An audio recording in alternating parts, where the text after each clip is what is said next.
अगर पुलिस आपके bank account को फ्रीज करवाकर उसे अनफ्रीज करवाने के लिए आपसे लाखों रुपए की डिमांड करे तो आप क्या करेंगे? बात सुनने में भले ही थोड़ी अटपटी लग रही हो, पर हाल ही के दिनों में गुजरात पुलिस के एक ऐसे ही कथित कांड की काफी चर्चा हो रही है, जिसमें 335 जितने अकाउंट्स फ्रीज करवाकर कथित तौर से लाखों करोड़ों रुपए की उगाही करने का आरोप राज्य के जूनागढ़ जिले में तैनात 3 पुलिस कर्मियों पर लगा है। इस मामले में एक एफआईआर भी फाइल हुई है, जिसकी तफ्तीश फिलहाल गुजरात एटीएस को सौंपी गई है। 26 जनवरी के दिन जूनागढ़ शहर के बी डिवीजन पुलिस स्टेशन में दाखिल हुए इस एफआईआर में जिस 3 पुलिस वालों को आरोपी बनाया गया है, उसमें 2 पुलिस इंस्पेक्टर और एक एएसआई के नाम शामिल है। इस आरोपियों में inspector A M Gohil Junagadh cyber crime cell में तैनात थे, जबकि अन्य एक इंस्पेक्टर तरल भट्ट जूनागढ़ जिले के मानवदर पुलिस स्टेशन में सर्कल इंस्पेक्टर थे। और तीसरा आरोपी एएसआई दीपक गढ़वी साइबर क्राइम सेल में एएसआई के पद पर तैनात था।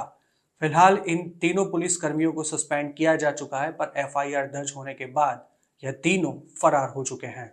इस केस की एफआईआर के मुताबिक जूनागढ़ साइबर क्राइम सेल ने 17 नवंबर 2023 के दिन केरल के एक युवक का एचडीएफसी बैंक अकाउंट फ्रीज कर दिया था और कई दिनों तक उसे गोल गोल घुमाने के बाद आखिरकार इस युवक को अपना अकाउंट अनफ्रीज करवाने के लिए जूनागढ़ आने के लिए कहा गया था। पुलिस के कहने पर यह युवक 16 जनवरी 2024 के दिन जूनागढ़ साइबर क्राइम सेल के दफ्तर पहुंचा था,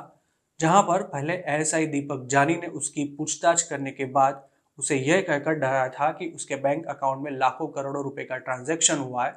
और ईडी से मिले इनपुट के आधार पर उसका अकाउंट फ्रीज कर दिया गया है। जब इस युवक ने अकाउंट अनफ्रीज करवाने की बात कही, तब एएसआई जानी ने कथित तौर पर 25 लाख रुपए की डिमांड की थी। हालांकि इस युवक ने तब पुलिस को 4 लाख रुपए देने की तैयारी दिखाई थी, पर तब एएसआई जानी ने उसे ऐसा कहा था कि इतने पैसों में हमारे इंस्पेक्टर गोहिल साहब आपसे बात तक नहीं करेंगे। आखिरकार केरल के इस युवक ने रेंज आईजी को इस मामले से अवगत कराया था और तब इंस्पेक्टर गोहिल और एएसआई जानी के खिलाफ इंक्वायरी करने के आदेश दिए गए थे और इस इंक्वायरी में बाद में तरल भट्ट का नाम भी सामने आया था। एफआईआर के मुताबिक इंस्पेक्टर तरल भट्ट ने ही इंस्पेक्टर गोहिल को कुल मिलाकर 335 बैंक अकाउंट्स की एक पूरी लिस्ट दी थी, जिसे जूनागढ़ साइबर क्राइम सेल ने फेक इंटेलिजेंस इनपुट के आधार पर बिना कोई एफआईआर दर्ज किए सीआरपीसी की धारा 91 और 102 के तहत बैंकों को नोटिस भेजकर सभी अकाउंट्स को फ्रीज करवा दिया था और एक के बाद एक इन सभी अकाउंट होल्डर्स को जूनागढ़ बुलाकर उनसे कथित तौर पर 20 से 25 लाख रुपए की उगाही की गई थी। अगर एक अकाउंट अनफ्रीज करने के लिए 20 से 25 लाख रुपए लिए गए हो, तो 335 अकाउंट्स अनफ्रीज करने के लिए कितने रुपए की उगाही की गई होगी, इस बात की फिलहाल गुजरात पुलिस के बेड़े में जोरों शोर से चर्चा हो रही है। सूत्रों के हवाले से ये जानकारी भी सामने आई है कि जिन अकाउंट्स को जूनागढ़ पुलिस ने टारगेट बनाया था, उनमें सट्टे के पैसों का लेन देन होता था और यह सभी अकाउंट्स की जानकारी इंस्पेक्टर तरल भट्ट को अपने सूत्रों के हवाले से मिली थी, जिसमें कुछ अकाउंट्स जेन्युइन थे और काफी फेक डॉक्यूमेंट्स के आधार पर खोले गए थे।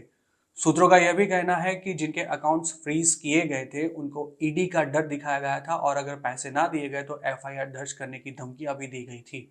चौंकाने वाली बात यह है कि इस कथित कांड की एफआईआर 26 जनवरी को जूनागढ़ में फाइल हुई थी और उस दिन गुजरात में राज्य कक्षा के गणतंत्र दिन का समारोह जूनागढ़ में ही आयोजित किया गया था। नियम के मुताबिक पुलिस बिना कोई एफआईआर फाइल किए किसी का भी बैंक अकाउंट फ्रीज नहीं करवा सकती है, पर इस मामले में पुलिस ने फेक इंटेलिजेंस इनपुट के आधार पर बैंकों को नोटिस भेजकर 335 अकाउंट्स फ्रीज करवा दिए थे। इस केस की जांच कर रही एटीएस को इस बात का भी शक है कि इस कथित कांड में बैंक का स्टाफ भी शामिल हो सकता है और गुजरात के अन्य जिलों में चल रही साइबर क्राइम सेल्स ने भी ऐसा कोई कांड किया है या नहीं, उसकी भी तहकीकात अभी की जा रही है। हालांकि इस कांड का भांडा फूटने के बाद इंस्पेक्टर गोहिल, तरल भट्ट और एएसआई जानी को अभी तक नहीं पकड़ा जा सका है। देश और दुनिया की ऐसे ही इन डेप्थ कवरेज के लिए आप देखते रहिए एनबीटी ऑनलाइन।